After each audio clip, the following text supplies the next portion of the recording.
Olá, estamos de volta para mais um episódio do nosso PodSec 1921, o podcast do time do povo mineiro. E hoje eu vou abrir esse podcast de uma forma que diferente, vou pedir licença aos nossos ouvintes.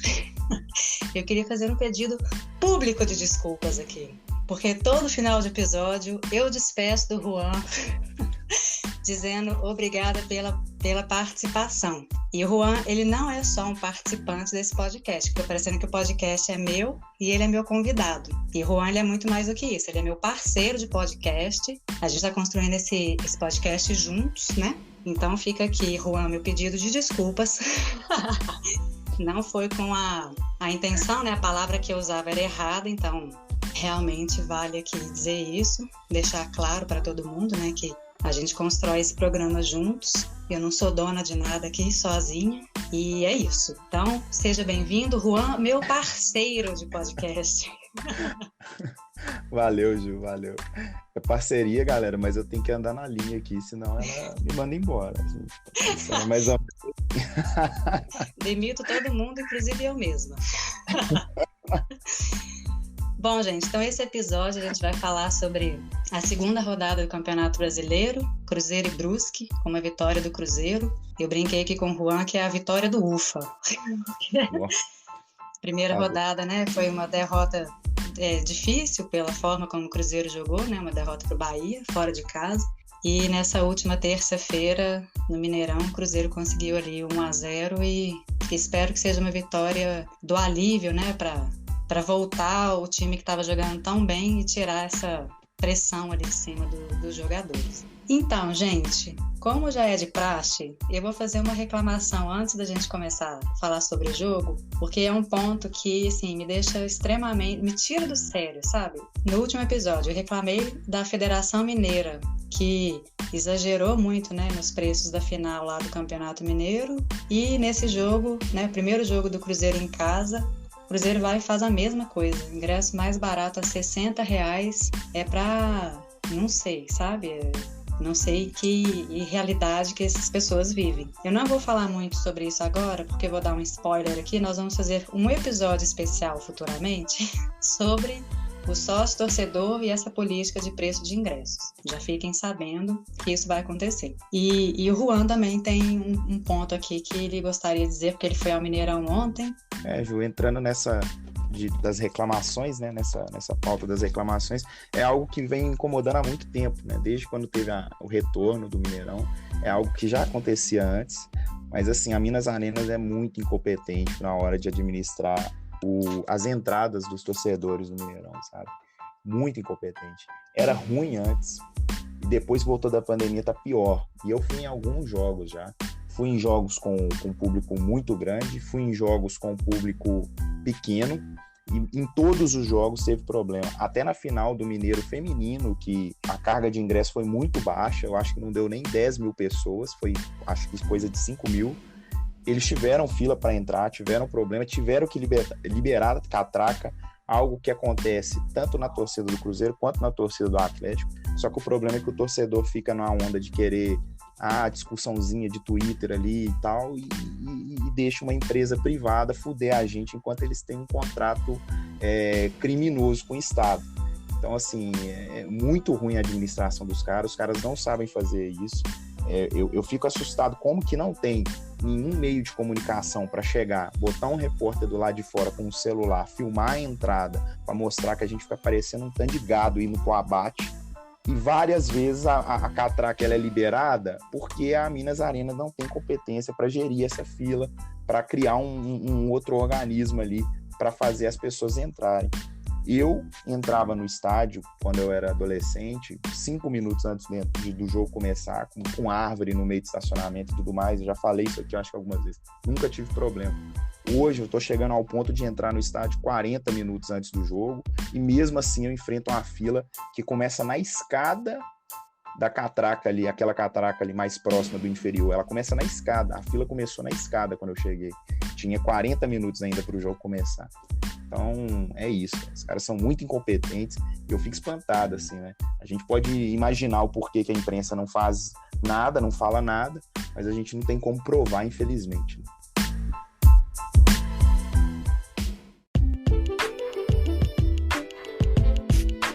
Neste primeiro bloco, vamos conversar sobre como foi esse jogo entre Cruzeiro e Brusque pela segunda rodada do Campeonato Brasileiro. Ju, então, desse jogo, eu acho que assim, tiveram dois momentos distintos no primeiro tempo.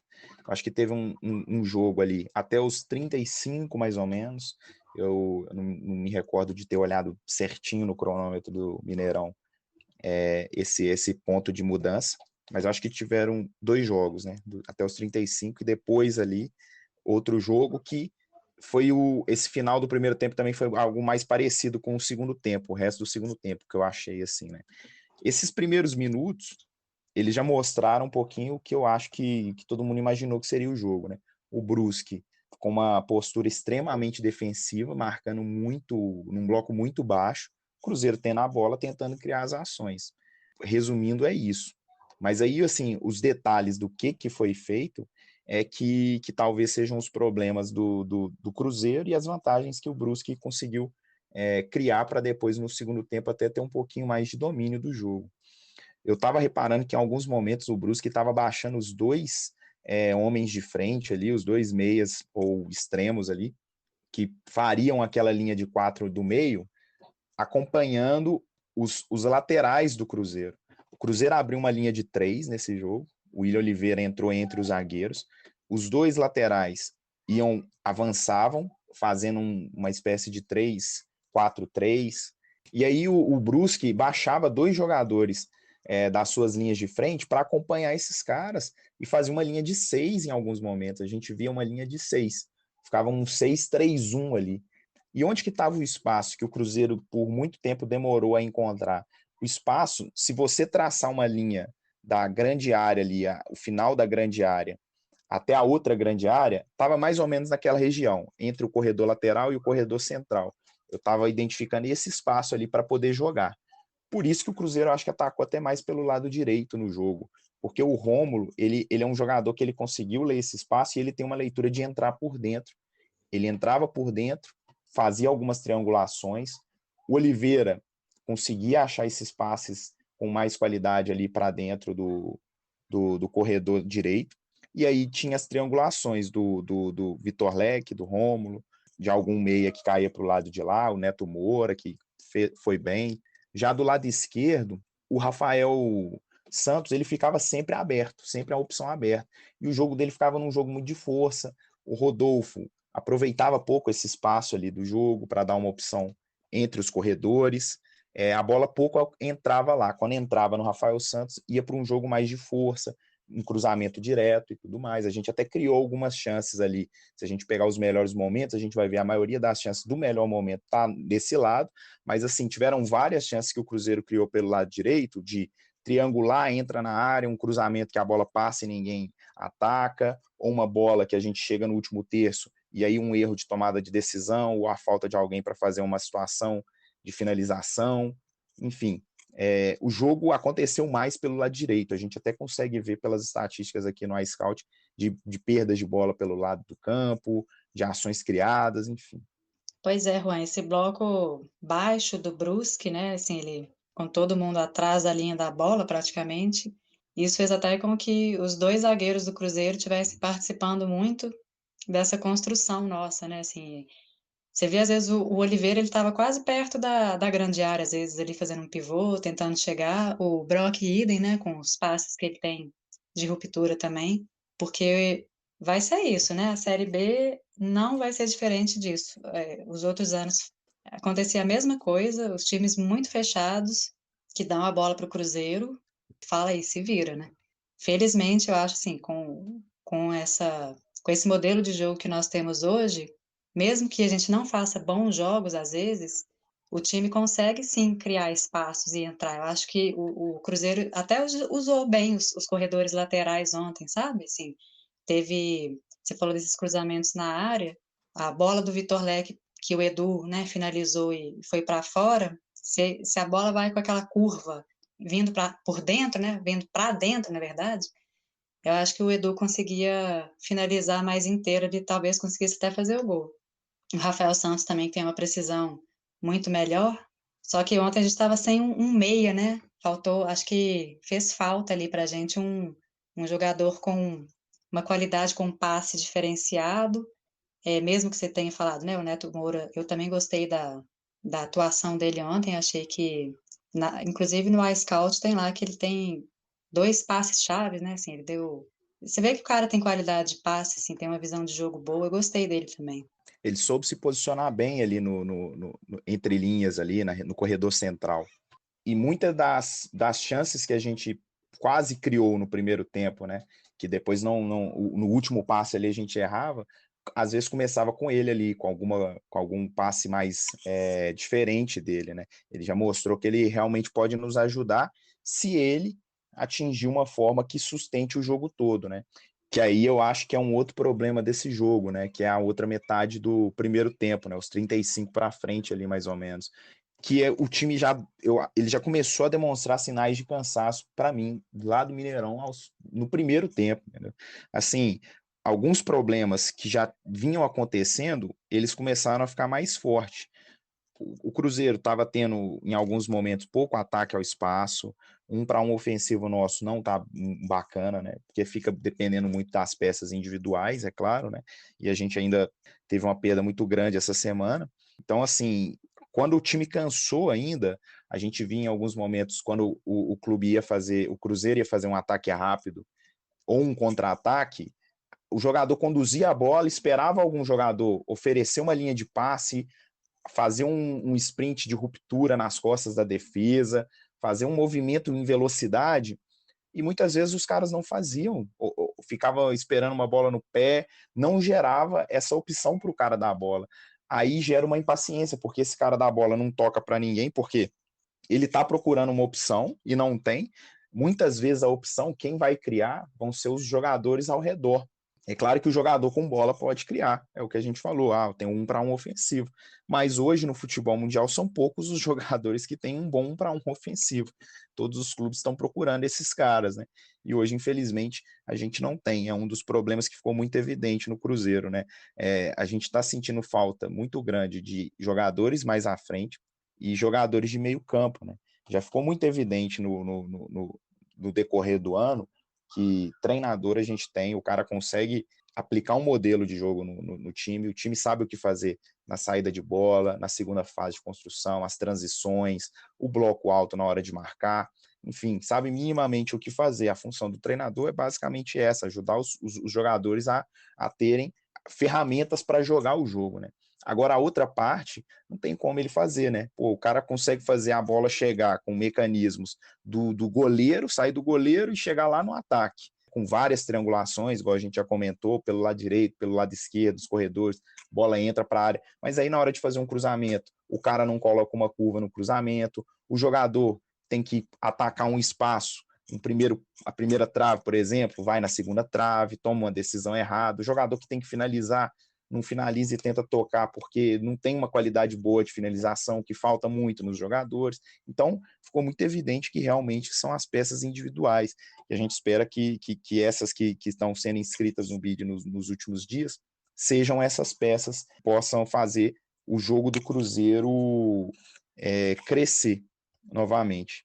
Isso, e inclusive muito erro de passe, né, Juan, lá na frente. Tudo bem, assim, quando a gente pega para comparar a precisão do passe do time aqui com as estatísticas do iScout, a diferença é gritante para os três que estavam lá na frente para o resto do time. Aí você vai falar, não, mas lá na frente é mais difícil, tem mais gente, tem mais, né, tá mais congestionado e pipipi popopô. Só que às vezes são passes bobos que a gente perde.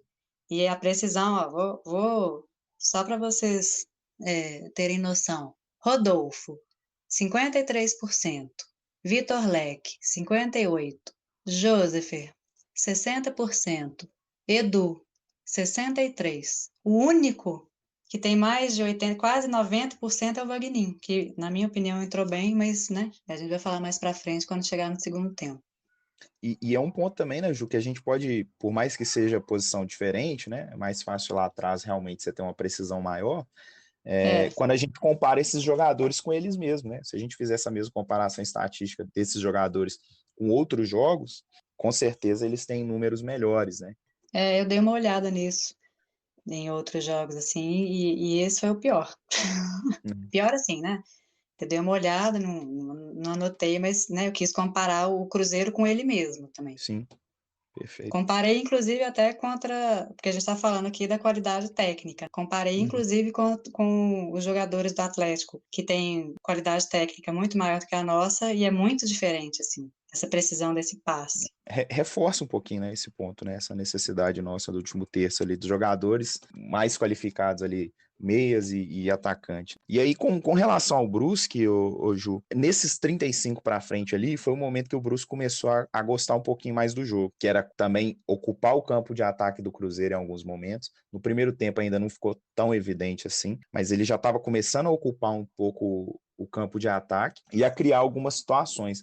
Porque assim, ó, eu acho que o time do Cruzeiro marcando em bloco baixo ainda é um time que tem um pouco de dificuldade. Os jogadores, na tática individual ali defensiva, a forma como os jogadores escolhem fazer uma abordagem, o momento ali de fazer uma pressão, quem faz as coberturas. O Cruzeiro acho que ainda peca um pouquinho nisso. A gente ainda sofre um pouco nisso. E a parte técnica defensiva também, que é normal, é natural. A gente já falou algumas vezes aqui, a gente não está com os melhores jogadores do país no nosso time, igual eram nos tempos normais de Cruzeiro, né? Então, É. assim, é algo a se pensar.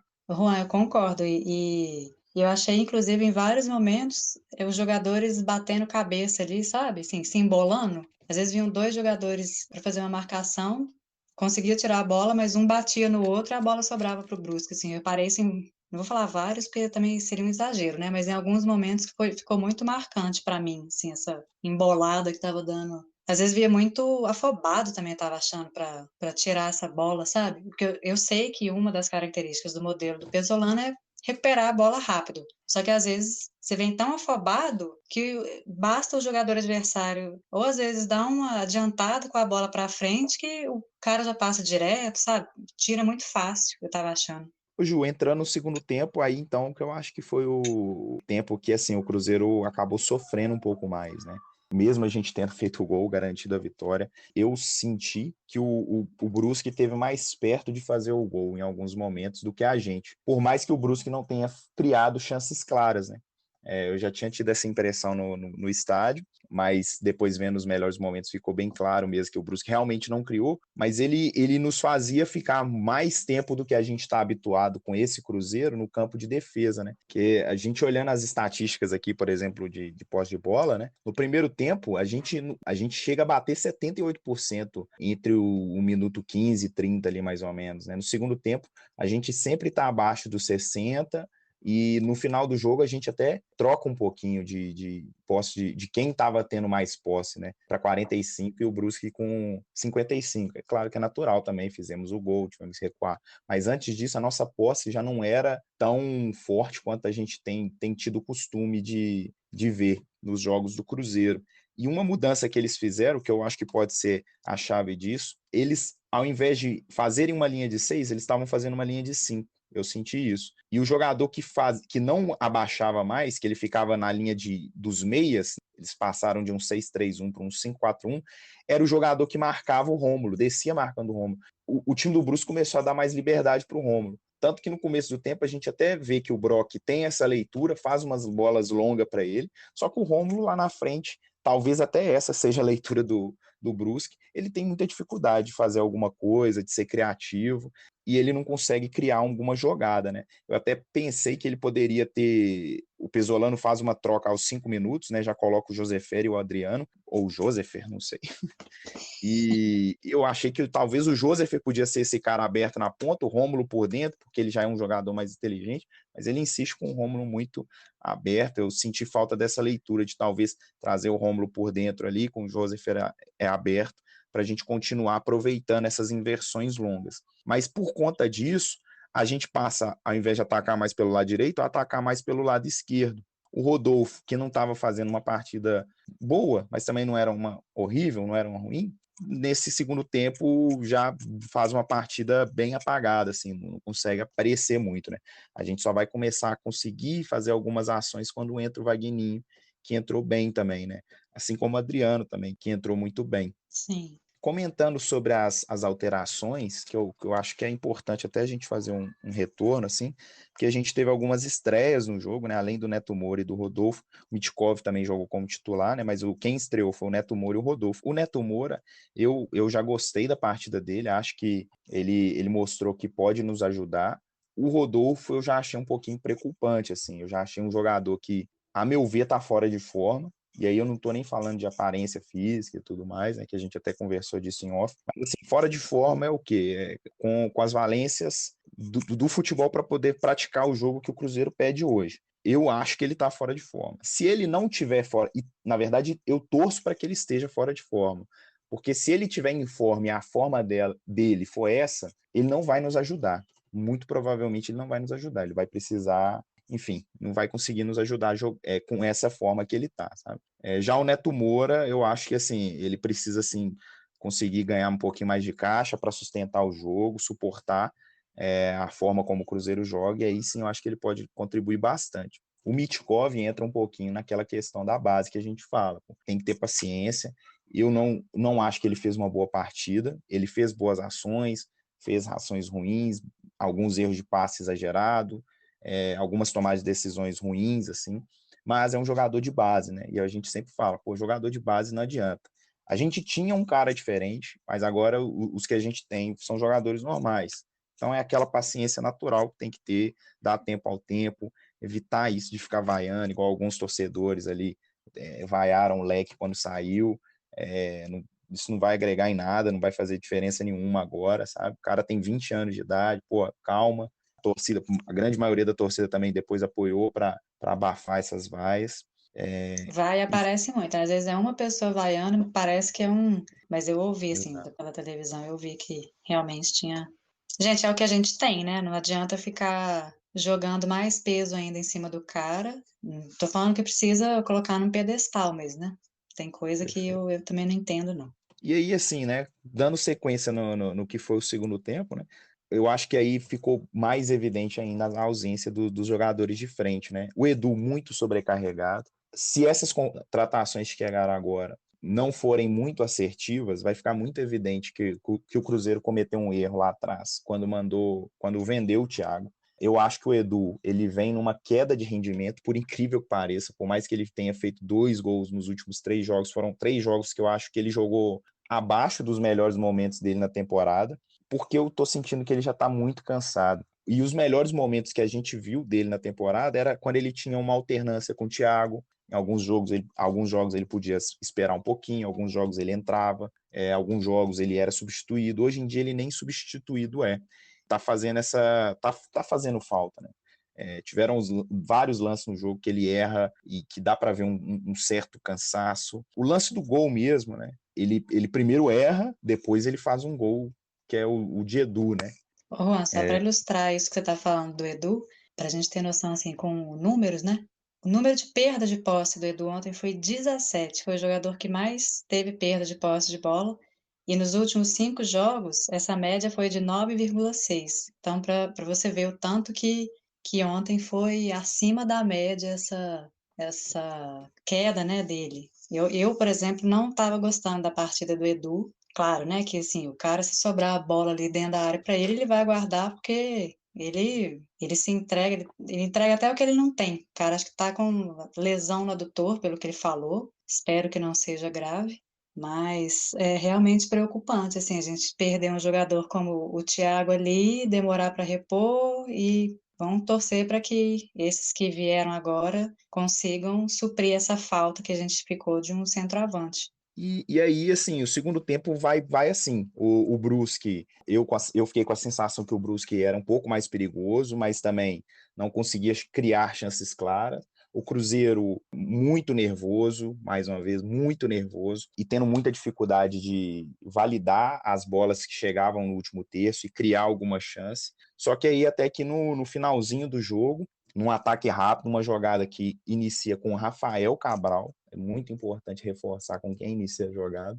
Ele acha um passe no Adriano, rápido, porque ele já sempre procura alguém para repor a bola rápido. O Adriano tem uma leitura muito boa de desacelerar um pouco a jogada, na hora que abre o espaço e ele percebe que é o homem livre, que é uma característica muito forte desse tipo de jogo, de achar o homem livre. Mas se você com bola é o cara livre também, você conduz, você arrasta, você ganha espaço, ele vai, faz isso, arrasta no campo, conduz, e aí quando alguém vai e pressiona ele, ele acha o passe no Vagninho, o Vagninho dá uma assistência linda pro Edu, que inicialmente perde o gol, como a gente falou, depois corta e finaliza fazendo um golaço ainda. No final ele ainda conseguiu fazer que o gol que ele quase perdeu fosse um golaço. Golaço do Edu, Mineirão veio abaixo, pô, a sensação que eu tive no estádio era como se eu estivesse jogando lá no jogo, lá de tão cansado que eu terminei a partida, suado, pô, a torcida tentou empurrar o time o máximo que deu, e assim, partida não foi uma das melhores nossa, mas assim, eu acho que essa temporada já foi suficiente para mostrar para a torcida que, ó, o time do jeito que foi construído, com a comissão que foi construída, tem qualidade, a comissão tem qualidade para fazer esse time jogar bem. Vocês sabem que eu gosto da ideia do jogar bem e vencer, não é só jogar bem ou só vencer, mas aí também é importante alguns jogos a gente só vencer. Ontem não foi um jogo que o Cruzeiro foi sublime, mas venceu. E era o que precisava muito para tirar esse nervosismo inicial da estreia, sabe? Eu acho que está tendo um excesso de nervosismo, os jogadores estão com um peso muito grande, eu fico reparando em alguns detalhes, quando acaba o jogo, a reação dos jogadores, assim, muitos desabaram, outros vibraram, assim, muito, é óbvio que tem que vibrar muito, mas, assim, mostrando o quanto que eles tá o peso dessa situação, né? É meio incoerente a gente pensar isso, porque o Cruzeiro tem a obrigação de subir, a gente sabe disso, mas, assim, é importante que todas as frentes possíveis, né, envolve torcida também, mas lá dentro do clube os caras consigam tirar esse peso dos jogadores. Os jogadores não podem entrar em campo com esse peso. A gente sabe que tem, eles sabem que tem, mas os caras lá dentro trabalham, recebem bem, tem muita gente qualificada para conseguir tirar esse peso dos caras, né? Porque eu acho que até em termos de cansaço isso influencia. Os jogadores estão entrando com um peso mental maior e está influenciando até no cansaço. Pode ser que seja isso, né? Se não for isso, o Pesolano talvez vai precisar rever em algum momento da temporada a forma dele de marcar. Não vai ser possível ele marcar tanto tempo em pressão alta, em bloco alto, se os jogadores, na verdade, realmente estão tendo um cansaço só físico por conta desse jogo do Cruzeiro. Ou então um rodízio muito forte, mas aí a gente depende de ter muitas peças qualificadas, que até então não é o caso. Então a gente tem esses 3 pontos assim com relação ao cansaço, para a gente não deixar o cansaço nos prejudicar na temporada. Eu acho que tem um peso mental muito forte, sim. Até porque todo mundo sabe, o principal objetivo do Cruzeiro é esse, né? Assim, é subir. No Mineiro jogava-se mais solto porque a gente não tinha responsabilidade alguma ali para ganhar o título, né? A responsabilidade ficou toda com o rival, pelo investimento que tem, pelo time que tem, né? E eu acho que quando é assim traz mais leveza para o Cruzeiro. Agora, com essa obrigação, né, entre aspas, do clube precisar subir, eu acho que isso conta muito, e igual você falou, a forma como o jogo terminou ontem e eles vibraram, acho que mostra isso, e inclusive o Pessolano fala isso na entrevista, É de verdade. dos jogadores eles desfrutarem mais do jogo e deixar assim que os erros que acontecem caiam nas mãos da comissão técnica. Porque eu fico pensando assim, acho que é uma coisa até para a vida, assim, quando a coisa fica com uma pressão muito grande, às vezes a gente perde até o prazer de fazer aquilo, né? Porque é uma coisa tão, meu Deus do céu, se isso aqui não acontece, você fica assim tão, que, sabe, não sai, as coisas não acontecem. Então, é assim, jogar, desfrutar, todo mundo vai errar, né? Vai ter jogo que a gente vai perder, mas não perder o prazer de jogar futebol, acho que é uma coisa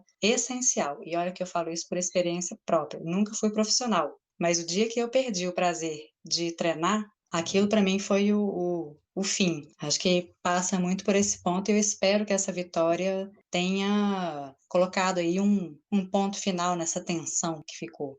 Para finalizar o bloco, eu queria trazer um recado assim para o torcedor também, de modo geral, né? Que eu acho que é o que a gente pode fazer. Eu acho que o Colano fala disso na entrevista, é importante a gente ser um pouco mais paciente. Tinham coisas que eu já imaginava que a torcida não seria paciente, com relação, por exemplo, à saída de bola, que várias vezes a gente volta no gol. Aham. A gente foi paciente porque no Mineiro, pô, tava ganhando o jogo, tá tranquilo, mas eu já imaginava que era algo que nos jogos mais difíceis, tá precisando. Ah, voltou no goleiro ali, na segunda vez a torcida já ia começar. E não dá, cara. É o modelo de jogo, é a forma de jogar. Se a pessoa quiser se estressar com isso, ela vai estressar por ela, porque isso não vai mudar, ela só vai prejudicar o clube dela. Não adianta o Hum. torcedor achar que ele ficar xingando lá do estádio lá vai fazer isso mudar, não vai. Provavelmente vai ser a forma de jogar do Cruzeiro pelos próximos vários anos aí. E outra coisa é com relação a qualquer bola rebatida do Rafael Cabral, cara. A torcida tá indo por um caminho parecido com o que foi quando o Fábio chegou no Cruzeiro, né? Que a gente também imaginava, né? Ia ter essa dificuldade. Agora o cara tem uma sombra do Fábio, um dos maiores ídolos da história do clube e um dos maiores goleiros da história do país, que jogou no Brasil, assim.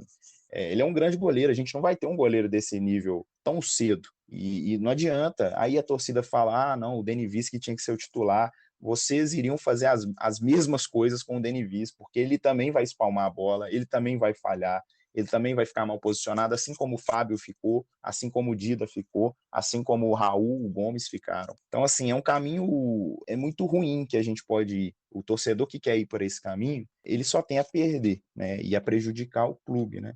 E aí, para encerrar de vez, falando do coletivo, a gente está em 2022, galera. E aí, os treinadores, os jogadores estão reforçando, pô, não vai ter jogo fácil, não vai ter. E aí eu quero trazer um ponto assim para mostrar que 2022 não é a Série B. A Série B não tem jogo fácil, é o futebol geral. A gente não tá mais na década de sei lá o que o jogador podia ficar 10 segundos com a bola parada que ninguém vinha pressionar, não é isso. E hoje, aquela frase lá de não tem bobo no futebol, ela é quase 100% verdade. Hoje, um time, o Cuiabá chega na Série A galera fala assim, pô, Cuiabá vai cair de cara, e o Cuiabá fica. O América sobe, a galera fala, bate e volta.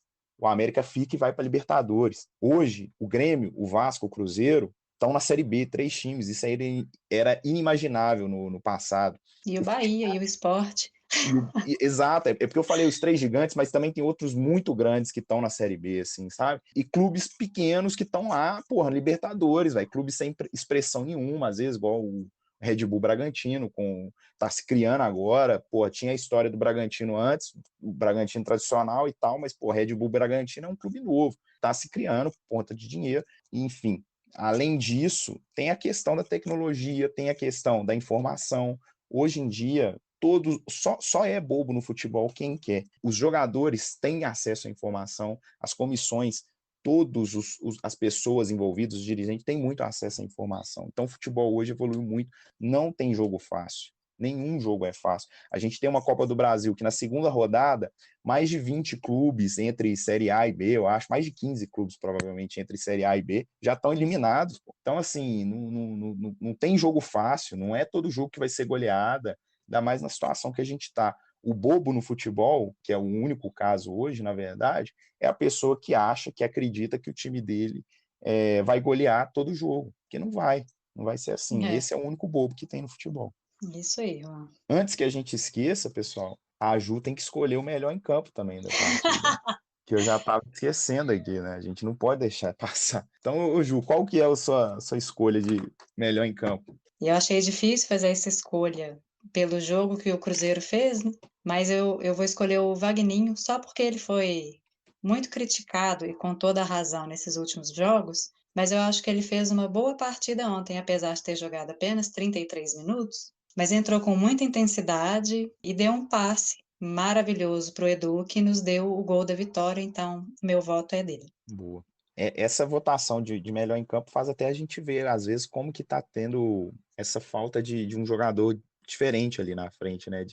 Várias vezes a gente tem dificuldade por valorizar o coletivo. Muita gente foi bem, mas ninguém se destaca mesmo quando o time vai bem. E aí, agora que muita gente não foi bem, né? A gente às vezes ficou sentindo esse destaque claro, assim, né? Eu mesmo É, vou votar em alguém que, pô, não achei que estava fazendo uma boa partida, mas no final decidiu. Pô, para quem estava no estádio ali, pô, se o Edu não faz aquele gol, ia ser sacanagem demais. Tava foda no jogo. Nossa, tá difícil demais. Então eu voto no Edu, porque foi o destaque, mas eu acho que seu voto é muito bom também, sabe? Porque já é um jogador que a torcida tá começando a querer criar caso também, que é o Vagninho, pô. E é uma outra contratação que, se a gente pegar lá atrás, quando foi contratado, todo mundo gostou. Era um dos destaques da Série B do ano passado. Pô, é aquilo que eu falei antes, pô. Se a gente for para esse caminho de ficar cornetando por cornetar, a gente não vai ajudar em nada, pô. Eu sei também que o torcedor não tem obrigação de nada e tal, mas enfim, o nosso objetivo aqui no podcast é tentar trazer um pouquinho mais de informação, trazer um pouquinho mais de reflexão para a gente tentar pensar um pouquinho diferente, né? E às vezes um ou outro ali mudando um pouquinho a forma de pensar, de perceber o jogo, pode chegar no estádio ali e ajudar um pouquinho mais o time. A gente pode ajudar um pouquinho mais o Cruzeiro.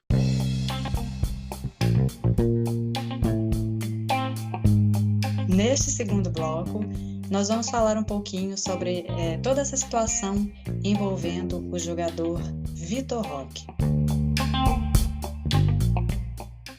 Bom, minha gente, então, só para contextualizar, essa questão do Vitor Roque, né, jogador de 17 anos, com muito potencial, um potencial para jogar lá na Europa, aconteceu que domingo houve essa... A gente ficou sabendo, né, da proposta do Atlético Paranaense, aconteceu tudo muito rápido, foi Atlético Paranaense, Internacional e Bragantino que saiu interessados na compra do Vitor Roque, né, que pagariam a multa de 24 milhões, e preocupou a torcida do Cruzeiro porque ele é o nosso maior, né, ou era, né, nosso maior potencial de venda. E aí aconteceu tudo muito rápido, assim, no domingo mesmo já pegaram ele lá no aeroporto embarcando para Curitiba, então não deu nem tempo da gente saber direito o que é que estava acontecendo. E aí na terça-feira o Cruzeiro emitiu uma nota muito dura, inclusive, criticando a postura, especialmente do André Cury, né?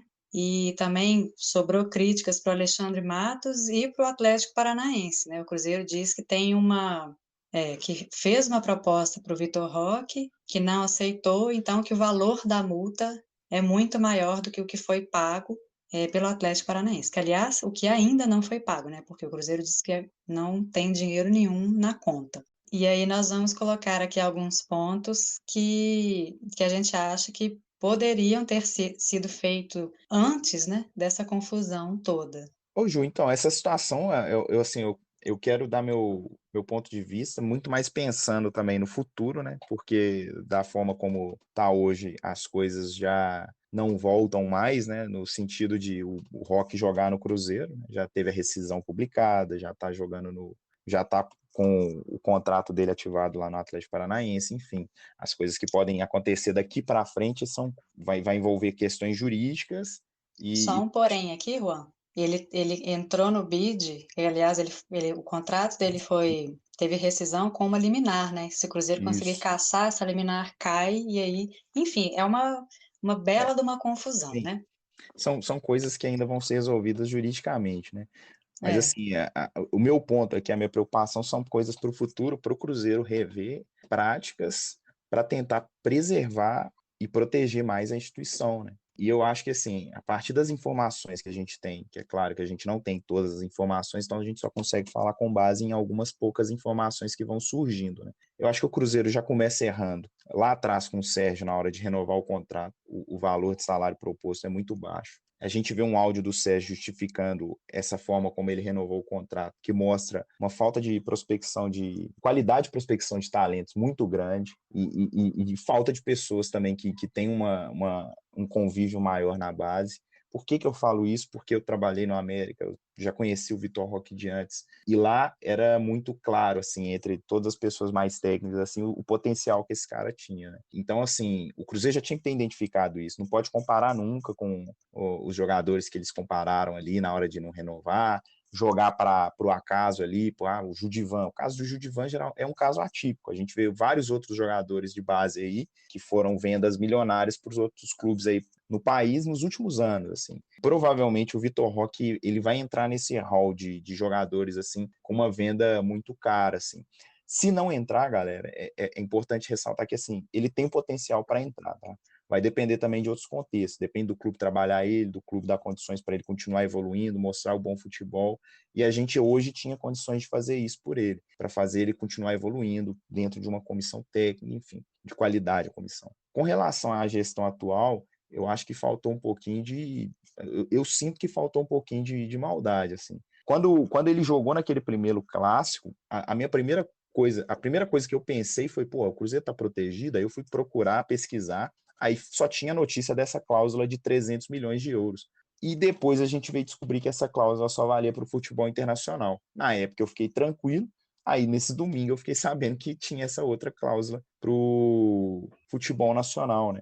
Eu acho que lá atrás faltou para o Cruzeiro um pouquinho de conversa interna, maldade ali, de, pô, segura. O Pesolano, você conta com o cara, velho? Conta, pô, vamos segurar, vamos renovar o contrato primeiro, espera. Tinha justificativas, o Pesolano já estava falando que estava rodando no Mineiro, fazendo teste. O Cruzeiro poderia muito bem usar esse discurso para encostar um pouquinho o menino, deixar ele só na base. Tirar da vitrine, né, Juan? Tira da vitrine, exatamente, pô. E não foi feito isso, né? E aí depois aconteceu o que aconteceu, né? A nota, no final, me surpreendeu, porque eu estava bem pessimista, achando que ia vir aquele papo de sempre, tentamos fazer o que era necessário, mas o jogador preferiu, pessoalmente. Eu acho que é um outro ponto que o torcedor também tem que parar de ficar querendo que jogador chegue e abre mão das coisas. Nenhum jogador faz isso, galera. O jogador que fica no clube porque ele fala que ama também, ele fica porque o clube atendeu as condições que ele e o empresário dele queriam. São raras as exceções. Acho que eu conheço um jogador só que fez isso na história do futebol, que foi o Juninho Pernambucano, quando ele voltou para o Vasco, que ganhou um salário simbólico, eu acho, que era obrigado a ter um salário, acho que ganhava um mínimo no Vasco. Só esse, cara. O resto, os caras, não, eu volto, gosto demais do clube, pô, mas se você for olhar lá a folha salarial do cara lá, ele gosta, mas tá lá 100 mil, 200 mil, 300 mil, beleza, aí é fácil, pô. Então, o jogador, o Cruzeiro precisa atender as condições mínimas na hora de negociar com um atleta. E aí sim a gente vai ter esses ídolos, esses caras que vão ficar, mas não adianta a gente ficar iludindo, achando que sem dinheiro, sem as melhores condições, os jogadores vão ficar. Isso não quer dizer também que o cara não gosta, não acho isso. Mas gostar igual nós, torcedores, gostamos, realmente os caras não gostam, não é assim que funciona, né? E aí essa nota me surpreendeu porque o Cruzeiro foi para um outro caminho, né? De confrontar, de fechar relações até, eu acho, né? Que eu achei que ele não ia querer fechar essas relações pensando no futuro, mas aí agora tem um outro ponto, né? A nota só, para mim, só vai fazer sentido se o Cruzeiro conseguir provar nos próximos meses ou anos que realmente que o justo é ele ganhar mais dinheiro com isso, porque infelizmente tecnicamente a gente já perdeu muito, na minha opinião. Então a gente precisa recuperar isso financeiramente, que era o outro ponto que o Rock poderia nos dar no futuro. E se o Cruzeiro não recuperar isso financeiramente, para mim, infelizmente a gente saiu perdendo muito nesse caso. Chegamos então no nosso último bloco. Nesse bloco nós vamos falar do nosso próximo adversário. Então, o Cruzeiro joga pela Copa do Brasil na terça-feira, dia 19, semana que vem, no estádio Baenão, 9h30 da noite, com transmissão do Prime Video. Hoje o Remo, que é o time que foi campeão paraense esse ano, né, uma final épica contra o Paysandu, fez o primeiro jogo em casa ganhou de 3-0, depois o jogo estava 3-0 o Paysandu, o segundo jogo, aí o Remo foi lá e fez um golzinho no segundo tempo, conseguiu segurar o jogo. O time estreou na Série C ganhando em casa contra o Vitória, então vem de uma vitória também. Os destaques individuais estão por conta dos dois atacantes, né? O Brenner e o Bruno Alves. São dois atacantes que já tem. O Bruno tem 6 gols e 1 assistência, o Brenner tem 7 gols. Então são os jogadores assim que a gente tem que ter um pouquinho mais de cuidado nesse próximo jogo nosso.